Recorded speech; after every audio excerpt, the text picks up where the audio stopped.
आनंद कुमार साहू। इटा हम आज तो रविवार बोली आमे हमर खेत के आइछु। इटा बहुत बड़े बड़े खेत है, हरियाली अच्छे और दुई दी जंगल अच्छे। आई दी बोरा माने फिर बोले ऐसन और खाई देसन धार के मारी देसन बोले तो आदे तलके जैसी ना बाग वालू पे बोले ऐसन जंगल अच्छे बोली।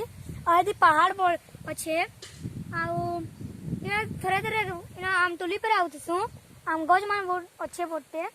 आईटा देखो ये बहुत बढ़िया बढ़िया नजारा अच्छे दुका भी दूचे आउ इटा बड़े बड़े ही धान मान। आईटा देसी धान हमर सुनाकाटी धान। आईटा इटा देखो तले तले तलू केते बड़ी हिचे और पान पे दिया हिचे इटा मान। आदे भीतर के गला मुंड पर टेंगी जेतन आदे देखुन मुझे पड़ी जाउ छै ना आदे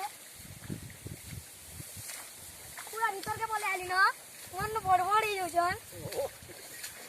आइटा देख इटा बहुत बढ़िया बढ़िया धान ही छे आ हमें सारे इसलिए नहीं दो कि इटा बड़े करी बड़ बड़े जैसन और तलके जैसन मतलब जो धान अमल नहीं है।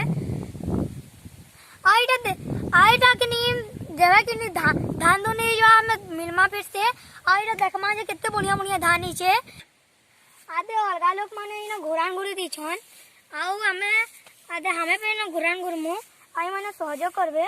आदे दादा केनता इटा घुरान नहीं घुरले काना है बा ए घुरानटा नहीं घुरले ओरा खाई देबे आउ घुरबारी पड़वा घुरानटा को देखला में केनता घुरान घुर देला बोरा माने आसिन पर हम धान के खाइन परन बोले हमर धान भलो हमला बा हम पैसा नमु। तुमको वीडियो भल लागला बोले लाइक करबो सब्सक्राइब करबो शेयर करबो।